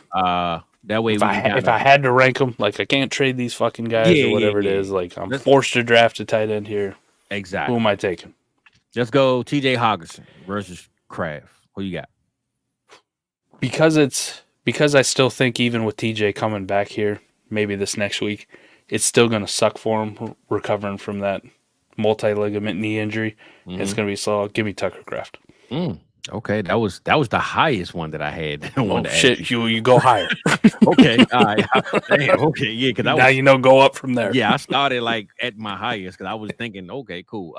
Dalton Kincaid, Tucker Kraft. Why? I mean, give me a reason for Kincaid that's given you anything close to what Kraft's given you so far. All right, well, I'm gonna finish it with this one, bro. Since he's still kind of ranked up there with his age, Kyle Pitts, man, what you got? Because I ain't gonna leave the McBride and Laportas and Bowers alone. So I'm not gonna lie to you. I think that's more of a toss up between him and Pitts. Okay. Pitts is more exciting for people right now, but you want to talk production? I mean, Kyle Pitts has been doing stuff this year, which is good to see, but Tucker Kraft is kind of blowing him out of the water right now as far as production goes. So toss up between the two. I'll probably lean Tucker Kraft, but I think if I had a Kyle Pitts and somebody offered me Kraft for him, I'm like, hey, where's the plus? You know what I mean? So it's safe to say, like your boy back there, like, hey, where's the plus? Man, pop up like the Undertaker, bro. No, start of the show. I done elbowed him in the mouth. Come on, big dog. Give me 5 minutes, bro. Give me 5 minutes. Hey, Mike, man, you know I'm always dad, man, all day, every day, man. So basically, Crafty, you was top 6 tight end, you think? Oh, definitely. I would say, I mean, he's behind right now. Hockenson and Kittle on keep trade cut. I think you can make a case he's over him. We talked about Kincaid. He's definitely over him. Yeah. Brock Bowers, Trey McBride, Sam Laporta. Then the conversation starts with Tucker Kraft or Kyle Pitts. Okay. All right. Yeah, that was the rank because I started with Hockenson because I was thinking maybe, but Pitts is kind of with it. Maybe top 5 was too conservative. I mean, we might be talking about, in some people's minds, he could be top 3, right? Because Sam Laporta hasn't really done shit this year. We loved what he did last year, but bro. Tucker Kraft's giving you what Sam Laporta did last year, and he is. It's looking good right now. It's what have you done for me lately? So maybe it's top 3. He is, man. All right, well, I mean, hey, Jake, hopefully we got your answer, man. We gave you, what you needed, brother. Since is my last episode, Mike, on this Frightfest, man, I wanted to I know EV, man. I had EV last week and I asked him what was his favorite scary movie, man. He said he ain't into the scary movie thing, man. That's good. I definitely tried to put him on the People Under the Stairs, so hopefully he checked it out at one point. But what you think, bro? Give me your favorite scary movie character, your favorite scary movie vibe, and what's your favorite one that you just watch? Like, I'm gonna rent this one just because this is my one. See, I'm not gonna lie to you, Fizz. I think this is really a culture thing. All right, it is. I feel like even there's two scenarios. Even all right, scary movies are cultural in a sense, right? There's 2 scenarios, right? And we can acknowledge this as fucking adults. For sure. All right, like say you're in some place and some shit's about to pop off. Like I know when shit's about to pop off when I see the black folk leave. Facts. Like they're making their way to the exits, and I'm like, oh my shit! Way out the door, right. In the same sense, I live in the Midwest, and there may be like a fucking F5 tornado, and there'll be white people out there being like, oh, look at this guy. This, right? Black people gone. They're gone. All right. So that's a cultural thing. Like we like that kind of danger, but then you get to scary movies, and I find the black people like scary movies, and us white people are like, I ain't about that shit. Like, I ain't fucking doing it. So when you ask Eric and then you ask me, I'm like, I really ain't into the scary movie shit, man. And like, it's funny because when you said that's good for him, it was like, damn, you agree? So now I feel it. Now I see. I do agree. But if I got to give you one, okay, the one that stuck with me because it fucked me up for the longest time, Paranormal Activity, when that shit came out. Okay, yeah. Not the Blair Witch Project when they tried to do that shit never fucking got to me. We watched that shit and I was like, this is corny as fuck. I thought it was real, Mike. I ain't gonna lie. I was like, man, it's some documentary, man. What the hell? The Paranormal Activity thing was real enough to me to be like, that's the truth. To the point, like I don't fuck with scary movies to this point because that one fucked me up so much. I'm I'm a 38-year-old fucking man right now. Mm-hmm. Like I'm 6'305". Like I'm put together. Okay, I got guns and shit. Right? I live in a safe place. When I go to bed, like we get off this fucking show, I'm gonna like scurry my ass up the fucking stairs with the light shut off because of Paranormal Activity. The fucking scene where that dude gets dragged down the stairs by his fucking feet by the ghost. That shit still sticks in my fucking brain. I know it ain't real, but in my brain somewhere, I'm like, not today, you motherfuckers. You're not gonna drag me down the stairs. Nah, that was wild. That was wild, man. I ain't So gonna when I say I don't fuck with scary movies, is because of that. Because my brain internalizes that shit. I think that shit might actually be real. Nah, you're right. That Paranormal, bro. I walked out of the movie theater because I thought it was trash. We went to go see it, and I was like, bro, what is this garbage? Like, I'm out of here. Yeah, and then Redbox came, and then it hit Redbox, and we rented it, and I watched it, and I was like, man, oh hell no! Nah. Hey, listen, what made it worse was we actually watched it in the house. See, in the movie theater, it might not have been so bad. But now it's not a real scenario, right? Now we watched it in the house and we got in depth to it. I'm like, oh hell nah, man. This I'm about to take this back to the red box, bro. This ain't it. This one was crazy, man. I would say this. Most of the scary movies I liked as a kid, right? Like growing up, and I'm talking like kid as like a teenager. Well, you know, there's some of them, but I only watch up to a certain point. It's usually when like the hot white girl with big tits is fucking. You get to see her naked, and then immediately after she gets killed or whatever, then I'm like, I'm good, like I'm out. Like, I just came for the boobies. Like I just came for the boobies and the fucking, and now I'm out. I'm done. My man, Mike, may never disappoint, man, for sure. Well, you knew in them scary movies there was always gonna be some hot white chick who's like fucking in the woods. You're gonna see some titties, and then shortly after she's probably gonna get killed or whatever. So you're like, I'm good now. But that was a movie I was guaranteed to see some titties in, like for sure. Like you wouldn't go to a Vince Vaughn comedy movie and you're guaranteed to see titties, but scary movie, even the sleazy, the little sleazy horror films, right? They always got titties. The shirt gets ripped off, all that. You know what I'm saying, Mike? So gotta see some titties. I'm with you, man.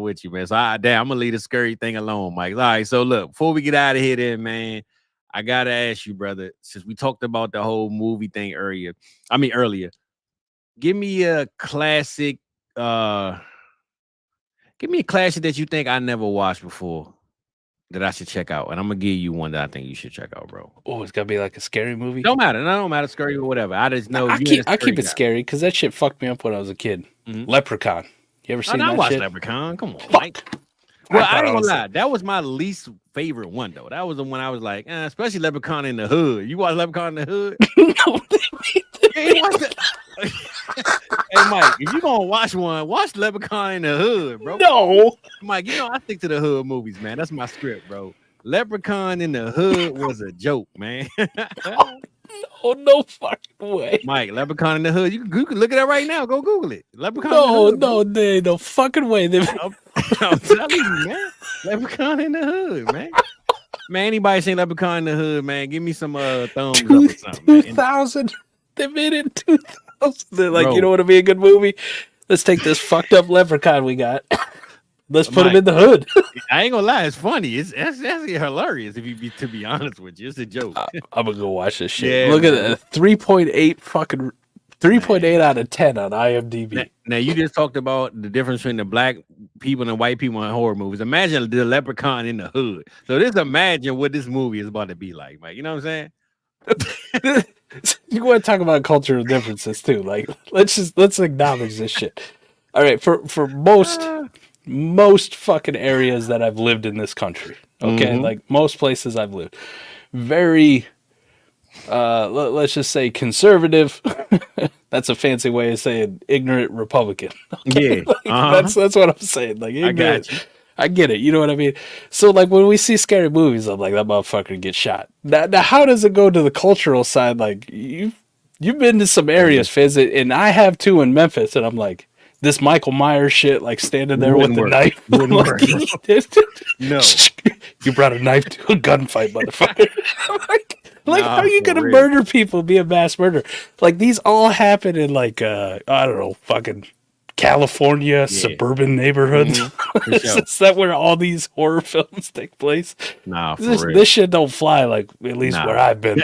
That's why I say you gotta watch Leprechaun in the Hood, because it's like, bro, what the hell is he even doing here? Like, it got to the point where he started smoking weed and acting cool. Like, he was like, man, you know, like, I'm gonna still kill you, but I'm gonna hang with you too. You know what I'm saying? So, oh my god, man, I thought I had a good one with Leprechaun, and then you hit me with Leprechaun in the Hood. So. Yeah, I'm about to say, Mike, I don't even like Leprechaun. I just watch Leprechaun in the Hood.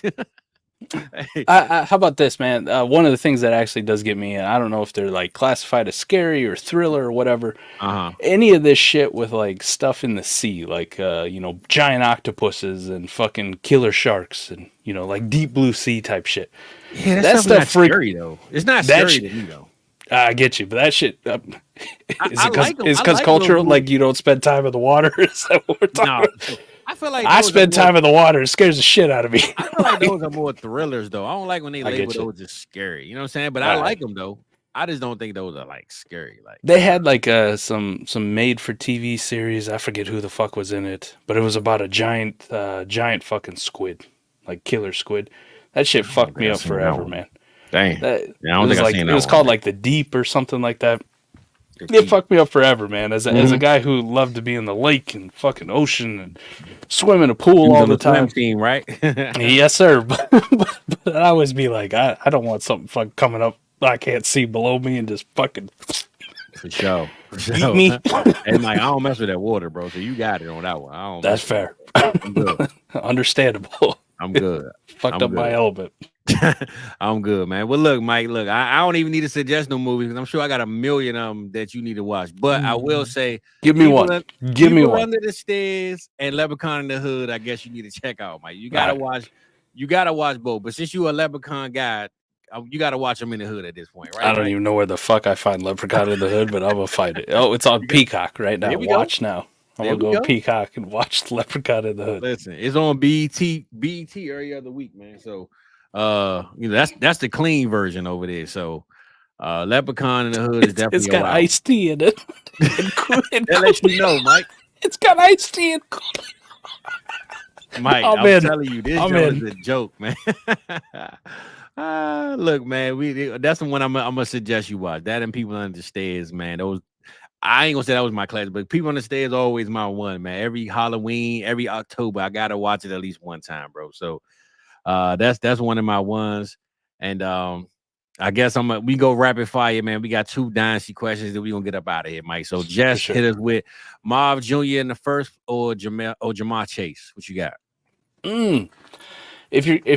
If you're competing this year, like I think you just roll with Chase on this one. But if this is any kind of long-term play, I'm always about, that's kind of why I nickname myself Teardown King. Teardown King, baby. Give me Marv in the first, and I'll take the 2 shots that, one Marv becomes close to what Chase is at some point, and whatever that first becomes. So for sure. But if I'm competing this year, it's not egregious to say just take Chase and enjoy the 20-point games. I ain't the biggest Chase fan, but I ain't no disrespect who he is. And if you winning now, you trying to win that chip, go get Chase, bro. But if you think you mid or you definitely not going to compete, just go get the pick and Marv, bro. So can't go wrong with either or, but it's all in your circumstances, bro. So check it out, man. And matter of fact, you could check out what's the website, Mike? South Harmon's .warp, or is it Warp Mind Warp? Because I know Adam got a different link. The Mind Warp. The easiest one to get to is warp.life. WORP.life. That's the easiest way to get to it. Otherwise, you can go to southharmonff.com and just scroll through the menus. True. Right? True. Find the one that says Warp. Yeah. But check out the Warp, man. Check out your team. Check out the future of your team, present of your team, the past of your team, bro. This is a perfect time to use that league simulator tool. Perfect time. 100%. Perfect time. See where them picks actually project and how you look if you're a contender going, like, am I really a contender or have I just kind of gotten lucky? And the simulator will tell you, hey, with the remaining schedule, you're about to finish 7th. Yeah. so that might be the sign where you go, all right, I was pretending. Let me get that Marv in the first. 100%, man. Last one, Mike. Last one, man. Hellos up in here. Hellos, goodbyes, man, after this one. So start 2, London, Tyreek, AJ, D. Adams, baby. What we got? So this was going to be a smash for me. One, let me just say this. I'm starting A.J. Brown because he's a 30-point burger waiting to happen. Could he disappoint you? Yeah, for sure. But like, I don't want that dude on my bench when he does decide to go off. And Fizz talked about it. This could be a shootout game. So you just start anybody in Philly versus 100%. Cincy. The other one that was going to be a smash was Tyreek back with Tua, but I see he popped up on the injury report with a foot injury this week. Yeah, I saw that. Concerning. So, you think so? I guess kind of a little bit, man. Like late week injury reports like popping up. That shit always, especially like Tyreek with a foot. Well, I say this, man. He been talking all week about fired up, baby. We back. So I'm gonna go off his word, man. I'm gonna go off his word. I ain't gonna stop, especially knowing that the cheetah has been sitting on the bench literally for 4 weeks.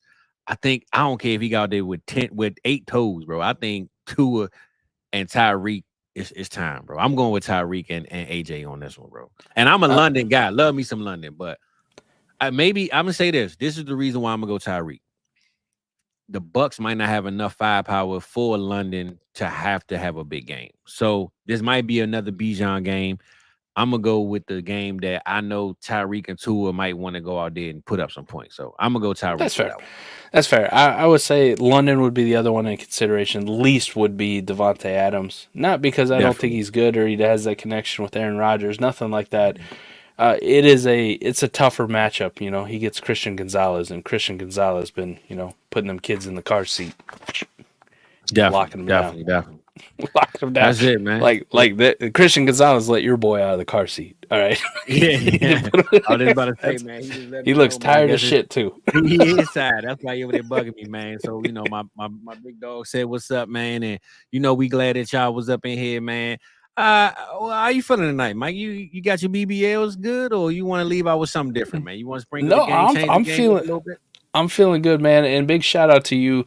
The weekend, my birthday weekend, didn't go exactly how I planned or anything like remotely that was good, but I do want to say big thank you to you for sending me words of wisdom, words of inspiration. Make the best out of a bad situation, and it turned out all right. Cool. Here we are this week. Cool. You know, like Kevin Gates said, turn me into a monster, man. Put my focus where it actually really belongs, and I'm having a good finish to the end of the week. And finish it with Fizzle Friday, of course. Yeah, well, you know, we glad you here today, Playboy, and we appreciate all the people here, man. And anything you want to say to the people before we get out of here, Mike? I know, you know, we got a lot of stuff cracking, but anything you want to, you know, sprinkle on them, man, you know, let them know something. South Harmon's popping, and the one thing I can't stress enough, perfect time. If you ain't got the warp tool in the league simulator, it's a perfect time to get it. This is nut crunching time. We talk about it. Playoffs approaching, man. We are 7 weeks away. We are halfway. It's time to put your team in the best spot to go win that thing. And with all these damn injuries that keep popping up, you need this shit more than ever. More than ever. And excuse me, and even the Discord too, man. Look, the Discord, bro, that's where everybody is. That's where the community is. That's how I met these guys right here, like Mike and Adam and Cooper and Eric. And man, I mean, it's a good time. My boy Mr. Voorhees in the building. He in there. Shizzle's in there. These my guys in real life. But yeah, man, this VC nights, right? Thursday night.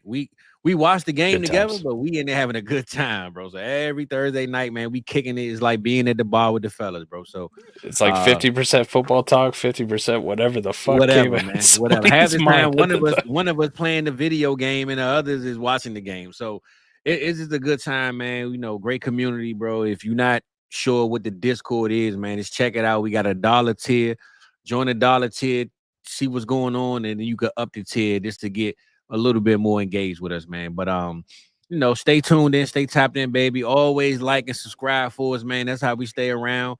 And you know, we appreciate y'all, man. My boy Jake always in the building, Jake. So I appreciate you, Playboy, because I usually see you early, man. But I'm glad you stayed through the whole time tonight, man. And you know, we're gonna just go ahead and I dropped this last week, Mike, man. So I'm gonna drop it tonight since it's my last ending for the Halloween series, bro. So we out of here, man. We appreciate y'all. You know, one time, Mike, we got to get one of those things before we get out of here, though. Let's go. One of them things. Mike, you ain't give me that thing.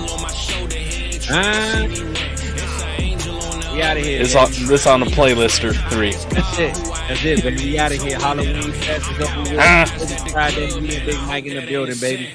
Go home. We out this thing. Love y'all. Peace.